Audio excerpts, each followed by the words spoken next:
Hello student, मुझे लगता है कि आप लोग भी अपने घर पर ठीक ही होंगे। हम लोगों का जो काम है, हम लोग अपना प्रतिदिन काम करें परिस्थिति के अनुसार, यही सबसे अच्छा उपाय है। इसके बाद कोई दूसरा उपाय हम लोगों के पास नहीं है। तो चलिए, इसके पहले हमने विभवांतर बेटा टॉपिक पढ़ाए थे, और विभवांतर टॉपिक जब हम पढ़ाए थे तो विभवांतर के बारे में आपको बताए थे कि दिमाग में रहना चाहिए, विभवांतर एक प्रकार का कार्य है। तब हम जाकर उसको आगे की तरफ बढ़े थे।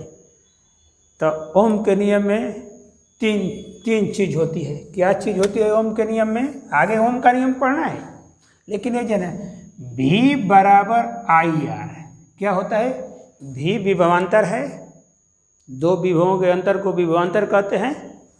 आई उसमें प्रवाहित धारा है और आर प्रतिरोध है। तब हम इसके बारे में, हम किसके बारे में पढ़ेंगे? प्रतिरोध के बारे में पढ़ेंगे। तो प्रतिरोध का मतलब होता है किसी फंक्शन में रुकावट पैदा करना है। किसी फंक्शन में हर चीज़ का प्रतिरोध, रेजिस्टेंस, आपके शरीर का भी रेजिस्टेंस होता है। क्या होता है? आपके शरीर में भी रेजिस्टेंस होता है। किसी किताब में 50,000 लिखा है, किसी हजार में 10 लाख भी लिखा है, 5-5 हज़ार भी लिखा है। तो हम उसकी बात हम नहीं करेंगे। आज हम प्रतिरोध की जो धारा होती है, प्रवाहित होती है, उसके बारे में हम बात करें। तो प्रतिरोध वह गुण है, प्रतिरोध किसी विद्युतीय परिपथ का वह गुण है, किसी भी परिपथ में धारा पर वह गुण है जो धारा के प्रवाह में क्या करता है? जो धारा के प्रवाह में रुकावट पैदा करता है।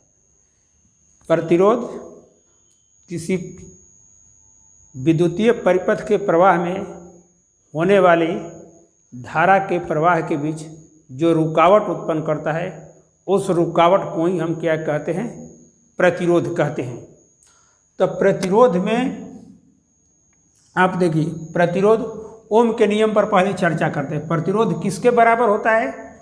ओम के नियम में मैट्रिक में पढ़े, भी बराबर आई आर। भी क्या होता है? विभवांतर होता है, आई धारा होता है और आर प्रतिरोध। तो हम प्रतिरोध आर का मान निकालेंगे तो कितना होगा बेटा? आर बराबर भी बटा में आई होगा। क्या होगा? आर बराबर भी बटा में आई होगा।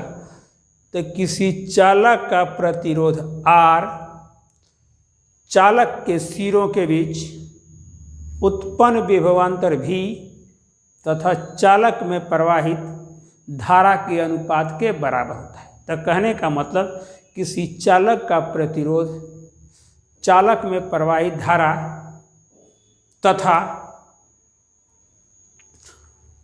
चालक के विभवांतर तथा प्रवाहित धारा के अनुपात के क्या होता है? बराबर होता है। तब हम क्या करेंगे? इसी आधार पर हम क्या करेंगे? इसलिए सूत्र क्या मिल गया? आर बराबर भी बटा में आई उत्पन्न हो गया। तो आर बराबर भी बटा में आई बेटा जब हो गया, तब इसका मात्रक हम कैसे निकालेंगे? मात्रक निकालेंगे प्रतिरोध का एसआई मात्रक। भी है विभवांतर, भी विभवांतर का मात्रक क्या होता है? वोल्ट। वोल्ट को किस द्वारा सूचित करते हैं? भी द्वारा सूचित करते हैं। आई का मात्रक क्या होता है? एम्पियर। जो आपको बताया गया है, एक को ऊपर ले जाएंगे तो ये क्या हो जाएगा? वोल्ट प्रति एम्पियर। इसको क्या कहते हैं? वोल्ट प्रति एम्पियर। लेकिन आप प्रतिरोध का मात्रक तो एक ओम पढ़े हैं। क्या पढ़े हैं? प्रतिरोध का एसआई मात्रक क्या बेटा पढ़े हैं? ओम पढ़े हैं। तो देखिए, प्रतिरोध इसलिए 1 वोल्ट प्रति एम्पियर किसके बराबर होता है?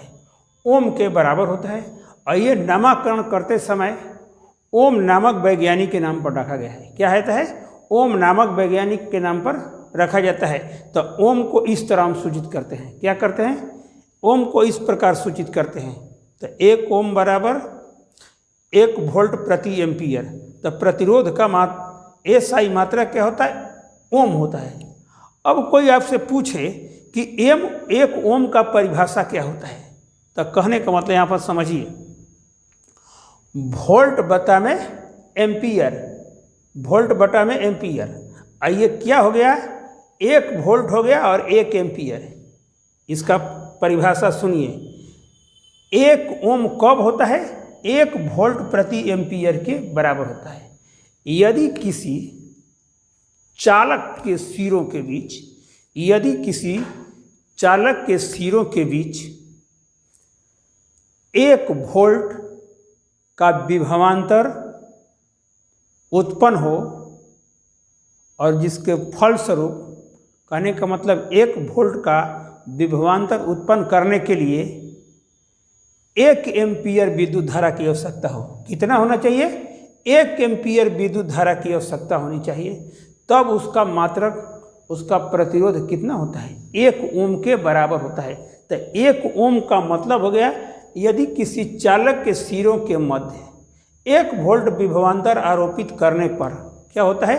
1 वोल्ट विभवांतर आरोपित करने पर उसमें प्रवाहित होने वाली धारा का मान 1 एम्पियर हो तो उस चालक का प्रतिरोध कितना होता है? 1 ओम के बराबर। ऐसे सुनिए, किसी चालक तार के सिरों के मध्य 1 वोल्ट का विभवांतर लगाने पर उसमें 1 एम्पियर की विद्युत धारा, उसमें 1 एम्पियर की विद्युत धारा की उत्पत्ति होती है, तो उसका मान जो होता है प्रतिरोध का 1 ओम होता है। इसी से बना है 1 ओम बराबर 1 वोल्ट प्रति एम्पियर। अब तो क्लियर हो गए। अब हम प्रतिरोध का बीमीय सूत्र लिखेंगे। तो यहाँ से उठाएंगे, R का बीमा बराबर V का बीमा बटा में कितना हो गया? I का बीमा।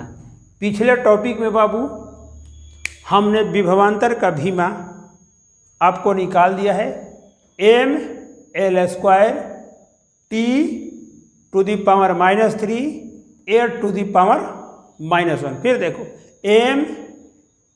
mL² T to the power -3 A to the power -1 और बटा में A। सारा चीज़ तो ऊपर है बेटा।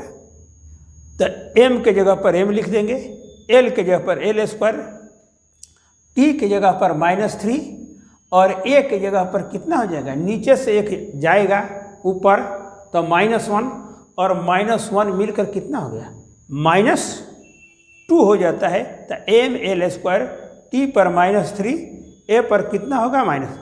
तब हम उसके आगे अब थोड़ा इसी में हम एक्स्ट्रा चीज़ के पढ़ेंगे कि प्रतिरोध जो होता है किन किन बातों पर निर्भर करती है। उसको नोट में थोड़ा सा पढ़ लें कि कभी कभी 1 नंबरीय प्रश्न क्या होता है उसमें पूछ देता है, कि आप लोगों को कोई परेशानी उसमें ना हो।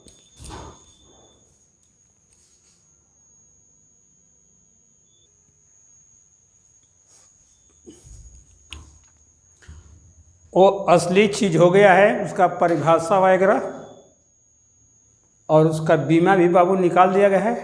अब थोड़ा नोट में कभी कभी क्या होता है, 1 नंबरिया में कहीं कहीं पूछ देता है, उसके बारे में आपको थोड़ा सा सोचना है। पहला नोट में कह रहा है कि चालक का प्रतिरोध R चालक के लंबाई के समानुपाती होता है। चालक का प्रतिरोध R चालक की लंबाई L के समानुपाती होता है, अर्थात R समानुपाती L। थोड़ा सोचिए, कहने का मतलब ये हो कि तार की लंबाई जितना ही अधिक होगी उसका प्रतिरोध अलग होता है। आप लोग सोचते होंगे कि कोई तार हम खींच दे यहाँ से बनारस तक, ये जो घर पर नहीं बांधते हैं ये पतला वाला तार, उसको वहाँ तक ज़्यादा दूरी तक खींच देंगे तो हमारा बल्ब जल जाएगा। ऐसी बात नहीं है बाबू। उसकी लंबाई अगर बढ़ती जाएगा तो उसमें रेजिस्टेंस माने विद्युत को रोकने की क्षमता भी बढ़ती जाती है और वहाँ तक विद्युत आपको नहीं पहुँच पाएगी, तो उसके अपने हिसाब से ही लंबाई लेना पड़ता है। क्या करना पड़ता है? हिसाब से ही लंबाई लेना पड़ता है। तो नहीं देखते हैं दूरी ज़्यादा होती है तो तार थोड़ा मोटा रखा जाता है कि ताकि वहाँ पर बल्ब हमको बहुत ज़्यादा जल जाए, ठीक ना। ज़्यादा जल जाए, क्योंकि मोटा तार का रेजिस्टेंस क्या होता है, कम होता है, और पतले तार का रेजिस्टेंस अधिक होता है, जो अब हम आगे बताएंगे। नहीं कहा जाता है कि तार मोटा ले लीजिए, मोटा तार का रेजिस्टेंस कम होता है और पतले तार का रेजिस्टेंस क्या होता है, जितना पतला तार खींच दे। नहीं देखते हैं कि चार खंभवा जो ऊपर बड़ा बड़ा होता है उसमें बड़ी मोटे मोटे तार खींचा जाता है कि उसमें कोई उसका रेजिस्टेंस कम बनाता है। अब देखिए, तो कहने का मतलब अतः लंबा तार जितना ही होगा उसका प्रतिरोध उतना ही अधिक होगा, और जो छोटे लंबाई का तार होगा उसका प्रतिरोध क्या होगा, कम होगा। अब तो जान गए हैं, ये कभी कभी एक नंबरिया में इस तरह का चीज पूछ देता है। दूसरा, चालक का प्रतिरोध R चालक के अनुप्रस्थ काट के क्षेत्रफल A के व्युत्क्रमानुपाती होता है। कहने का मतलब उल्टा, अर्थात R समानुपाती 1/A। इसको हम भी कैसे पढ़ते हैं, R व्युत्क्रमानुपाती A क्या है, अनुप्रस्थ काट का क्षेत्रफल है, और R उसका क्या है, प्रतिरोध है। उसके बारे में हम थोड़ा बहुत पढ़ेंगे। कैसे, देखो, एक तार है, एक तार फर्स्ट है और तार सेकंड है, समझ लिए ना। ये पतला तार दिखाई दे रहा होगा, ये मोटा तार। तो मोटा तार का इसका अनुप्रस्थ काट का क्षेत्रफल ये हो गया, और इसका वृत्त देख रहे हैं, पड़ा है ना, और इसका वृत्त क्या है, छोटा है। तो इसका अनुप्रस्थ काट A' है और इसका अनुप्रस्थ काट A है। अब देखो, यहाँ A लेस देन A' है, यहाँ A लेस देन A'। तो आपको अब सोचना है कि पहले तार का प्रतिरोध अधिक होगा कि दूसरे तार का प्रतिरोध अधिक होगा। इस तरह का दे देगा फिगर में, क्या करता है, इस तरह का फिगर में देता है कि किस तार का प्रतिरोध अधिक होगा। तो आज से जान लीजिए, जो तार जितना ही पतला होता है उसका अनुप्रस्थ काट उतना ही कम होता है। तो जिसका अनुप्रस्थ काट कम होगा उसका प्रतिरोध अधिक होगा, और जिसका अनुप्रस्थ ज़्यादा होगा उसका कम होगा। क्यों होगा, इस थ्योरी पर आइए। R समानुपाती 1/A। कहने का मतलब है A का मान जब अधिक होगा तो R का मान कम होगा, उल्टा अनुपात है। इसका मतलब हो गया, अगर ऐसे होता तो क्या होता, A का मान कम होगा तो R का मान कम होगा, A का मान ज़्यादा होगा तो R का भी मान ज़्यादा होगा। लेकिन ऐसा अनुपात नहीं है, व्युत्क्रमानुपाती है, उल्टा अनुपात। यही चीज़ों को समझना है।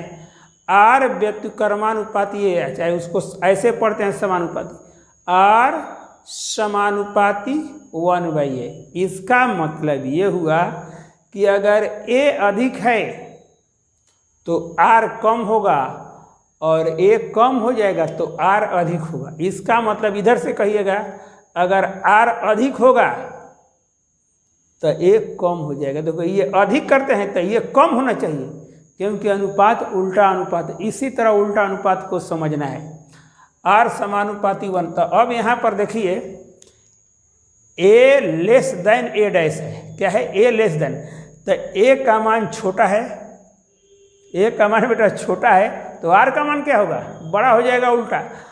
और A' चूँकि छोटा है, जब A छोटा है तो R का मान बड़ा हो जाएगा, और A' बड़ा है, A' क्या है, बड़ा है, तो R का मान क्या होगा, छोटा। तब यहाँ लगे फर्स्ट तार का प्रतिरोध अधिक होगा क्योंकि इसका कम है, और सेकंड तार का प्रतिरोध कम होगा क्योंकि ज़्यादा है। ज़्यादा वाला का अनुप्रस्थ काट होगा तो उसका प्रतिरोध कम होगा, अगर कम वाला का होगा तो उसका प्रतिरोध क्या होगा, ज़्यादा होगा। इसलिए जब बढ़िया चीज़ों में क्या कहा जाता है, मोटा तार लगाया जाता है ताकि उसका लाइफ टाइम चलता है, लॉन्ग टाइम देता है। अब देखिए, तीसरा है, किसी चालक का प्रतिरोधार उसके प्रति एकांक आयतन में इलेक्ट्रॉनों की संख्या के समानुपाती होता है।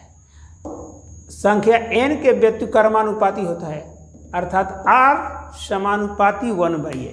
कहने का मतलब क्या होता है, किसी धातु में बड़ा तेजी से इलेक्ट्रॉन जाता है और किसी धातु में कम। नहीं देखते हो, कहते हो कि चांदी विद्युत का बहुत काफ़ी कुचालक है, चांदी विद्युत का क्या है, बहुत काफ़ी कुचालक है, नहीं बहुत काफ़ी सुचालक है। तांबा बहुत काफ़ी सुचालक है। सबसे बढ़िया सुचालक कौन होता है, चांदी होता है। क्या होता है, चांदी होता है। चांदी का ये मतलब होता है कि उसमें प्रति एकांक आयतन में इलेक्ट्रॉनों की संख्या अधिक होगा। जिसमें इलेक्ट्रॉनों की संख्या अधिक होगा उसमें विद्युत धारा का प्रवाह होगा तेजी। जिसमें विद्युत धारा का प्रवाह तेजी से होगा बाबू, तो वहाँ रेजिस्टेंस कम होता है। क्या होता है वहाँ रेजिस्टेंस, जहाँ पर विद्युत धारा का स्लो होगा, कहने का मतलब वह तार रेजिस्टेंस ज़्यादा बनाता है, वह इलेक्ट्रॉन्स को ज़्यादा मात्रा में एक स्थान से दूसरे स्थान तक नहीं पहुँचाए।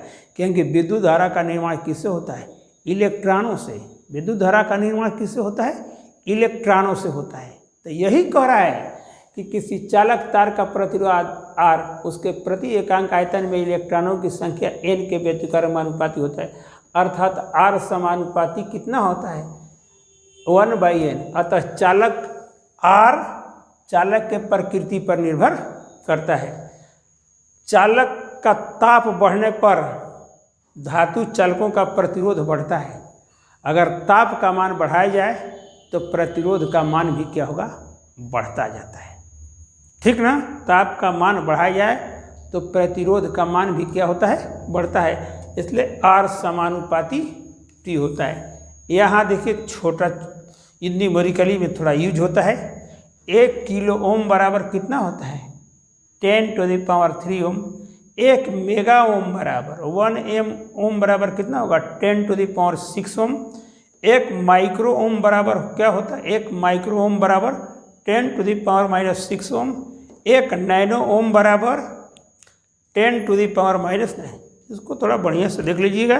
कभी कभी न्यूमेरिकली में क्या होता है, इसका प्रयोग होता है और छोटा छोटा सवाल दे देता है परीक्षा में, तो ये हल करने में बहुत काफ़ी क्या होते हैं, सहायक होते हैं।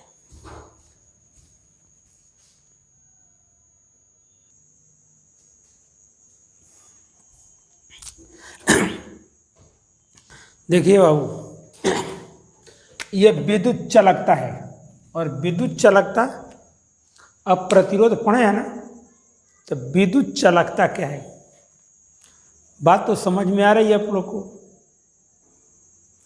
कि जब किसी भी चालक का प्रतिरोध कम होगा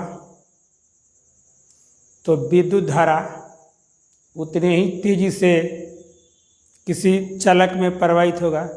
अगर प्रतिरोध ज़्यादा होगा तो विद्युत धारा उस परिपथ में बहुत धीरे धीरे प्रवाहित होती है। ठीक, तो इसीलिए कहा गया है अगर प्रतिरोध अधिक होगा तो चालक की चालकता कम होगी, अगर प्रतिरोध कम होगा तो चालक का प्रतिरोध, तो चालक की चालकता अधिक होगी। तो यह इसीलिए कहा जाता है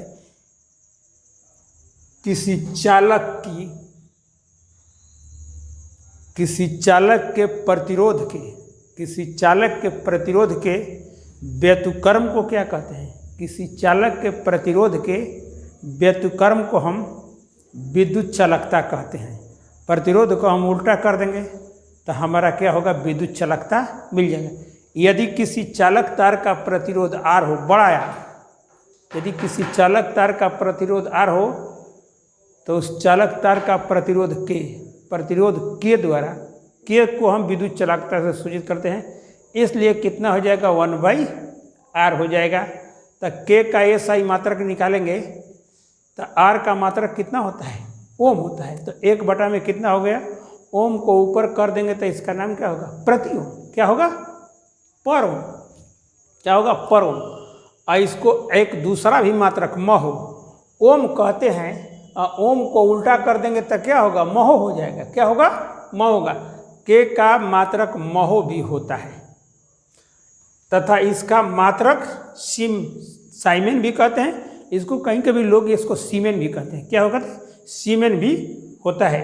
और के का डायमेंशन निकालेंगे, प्रतिरोध R का डायमेंशन आपको तो पहले निकाल दिए हैं, तो 1/R हो गया। R का प्रतिरोध, R का मान होता है, प्रतिरोध का डायमेंशन होता है mL² T/-3 A⁻²। ठीक, इसको उल्टा कर दीजिए। m पर क्या होगा, घात ऊपर जाएगा तो -1, L पर स्क्वायर है तो L⁻² कितना होगा, -2।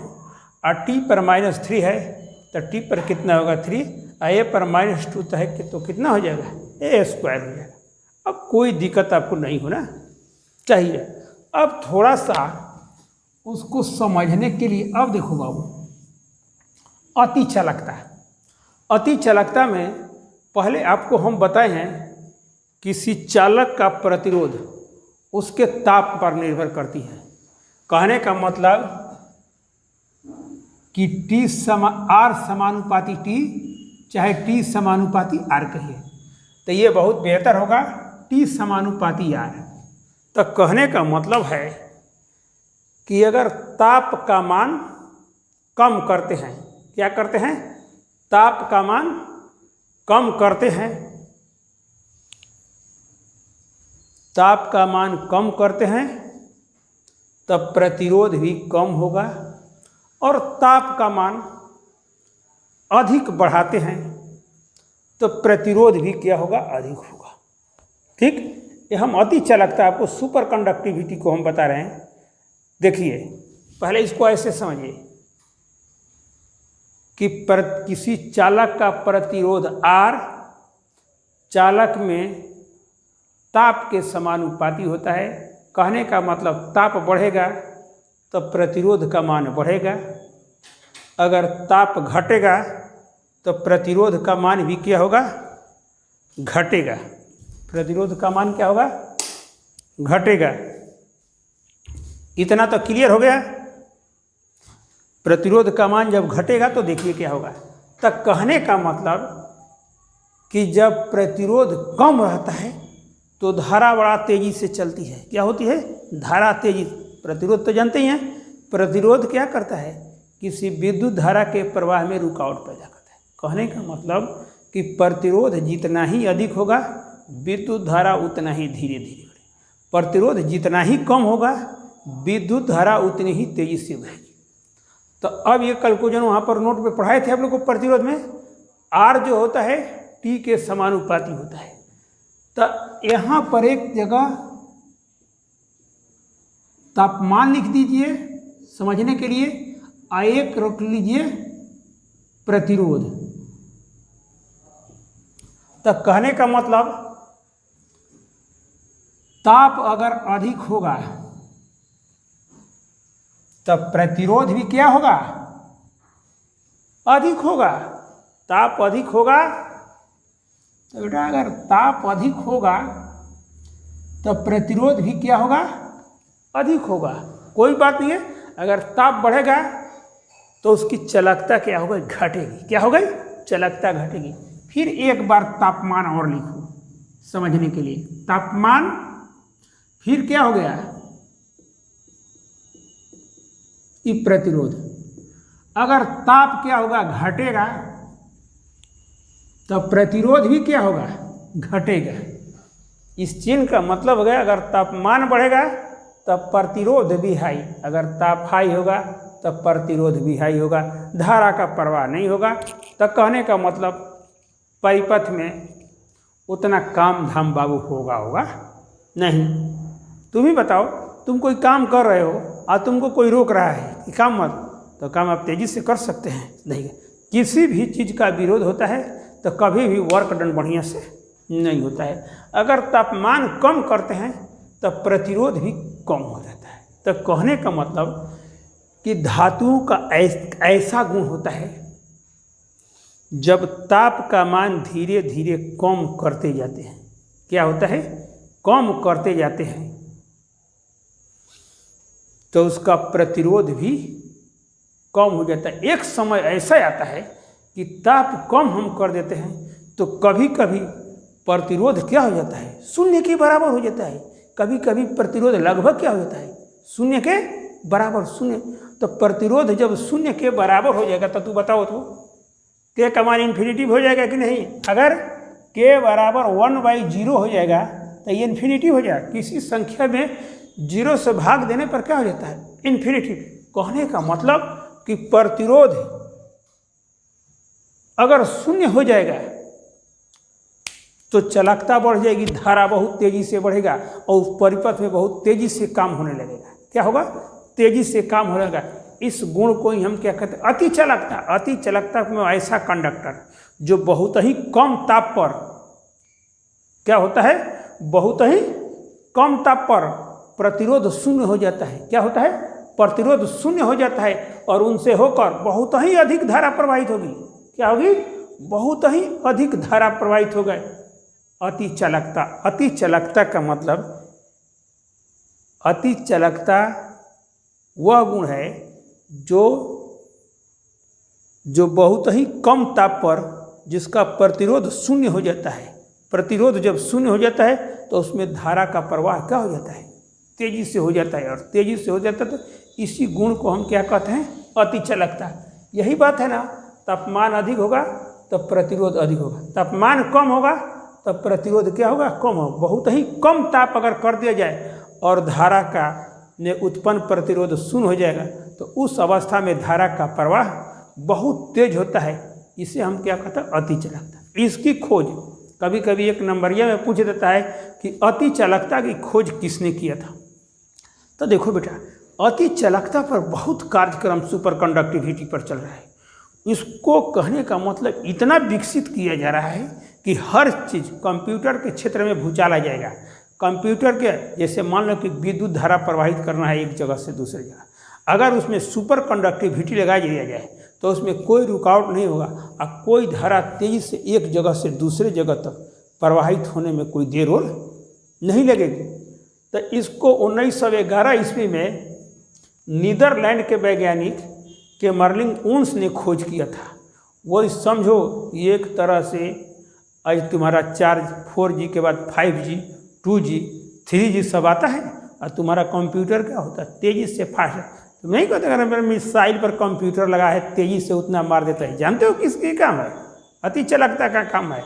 हर जगह इतना कंप्यूटर को फास्ट करने का जिम्मा किसको जाता है, सुपर कंडक्टिविटी को जाता है। अगर सुपर कंडक्टिविटी जितना तेज़ी से करेगा, जानते हो दुनिया क्यों फास्ट होती जा रही है, दुनिया को फास्ट होती जा रही है तो कहते हो टेक्नोलॉजी बहुत फास्ट होता जा रहा है। टेक्नोलॉजी फास्ट होने का मतलब ये सब किसका कमाल है, सुपर कंडक्टिविटी का कमाल है। और वहाँ पर प्रतिरोध को क्या किया जाता है, कम से कम किया जाता है। तो अब देखो इसका उपयोग में अति चालकता का उपयोग कर विद्युत ऊर्जा की बचत की जा सकती है।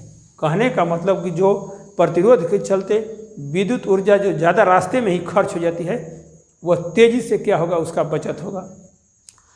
अति चालकता तारों की सहायता से बिना ऊर्जा क्षय की एक स्थान से दूसरे स्थान, ऊर्जा का क्षय होता है, ऊर्जा का क्षय से भी बच जाएगा। सुपर फास्ट कंप्यूटर के निर्माण में देख लो, इस पर थोड़ा सा ध्यान देना। सुपर फास्ट कंप्यूटर के निर्माण में इसका जैसे ही खोज हो जाता है, बहुत खोज चल रहा है, खोज हो गया है लेकिन उसको बेटा विकसित किया जा रहा है। अगर जिस दिन काम में क्षेत्र, लेकिन जानते हो 2 काम मनुष्य का होता है, एक बढ़िया काम और एक बुरा काम। बढ़िया काम में विद्यार्थी पढ़ेंगे, कंप्यूटर से अपना भविष्य संवारेंगे, एक जगह से नौकरी करेंगे, दूसरे जगह से नौकरी करेंगे, उसके चारों ओर कामयाबी। दूसरे तरफ युद्ध का मैदान है, समझ रहे हैं ना, दूसरे तरफ युद्ध का, उसमें भी दिमाग लगाया जाता है कंप्यूटर। एक मिसाइल पर रडार और कंप्यूटर फिट रहता है जो दूर से ही इतना तेज़ी से निशाना का मिसाइल को बीच रास्ते में ही ध्वस्त कर देता है। ठीक, इसको इतना तो बात आप लोग समझ में आ गया होगा। इसको देख लीजिए आराम से, इसको यहाँ से मिटा देते हैं। ये समझने के लिए उसके लिए टॉपिक के लिए प्रयोग किए थे।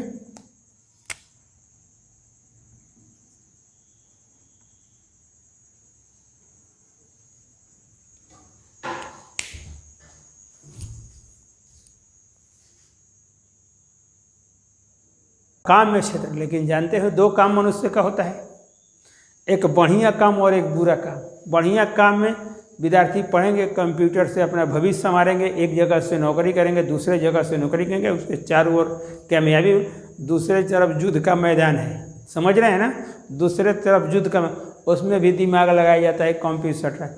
एक मिसाइल पर रडार और कंप्यूटर फिट रहता है जो दूर से ही इतना तेज़ी से निशाना का मिसाइल को बीच रास्ते में ही ध्वस्त कर देता है।